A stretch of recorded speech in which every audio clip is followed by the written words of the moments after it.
এবং আলিম ওলামা যারা আছেন তাদেরকে সামনে আসার জন্য ফানি বিশ্ববিদ্যালয়ে অনুরোধ জানাচ্ছি আমি। এ পর্যায়ে আমাদের সামনে বক্তৃতা নিয়ে আসছেন বিশিষ্ট আলেমে দ্বীন হযরত মাওলানা মেহেদী হাসান ভাই। মেহেদী হাসান ভাইকে আমি কথা বলার জন্য অনুরোধ জানাচ্ছি।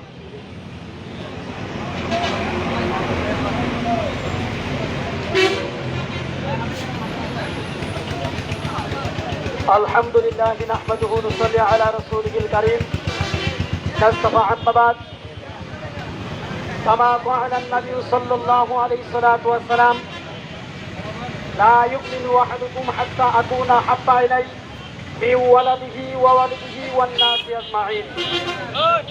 আমরা সবাই দুরূদ পড়ি আল্লাহুম্মা সাল্লি আলা সাইয়্যিদিনা নবিয়িনা শাফিঈনা হাবিবিনা মাওলানা মুহাম্মদ সাল্লাল্লাহু আলাইহি ওয়া আলিহি ওয়া আসহাবিহি ওয়া বারিক সাল্লাম। আমরা সবাই জানি আজ আমরা এই গোয়ালপাড়ার আশপাশ দিয়ে আমরা সকলে একত্রিত হয়েছি। গতদিন আমাদের ছেলেটা প্রোগ্রাম ছিল, আমরা যারা কিছু বা যাইনি আজ এখানে হয়ে মোটামুটি ভালোই হয়েছে। আসলে এই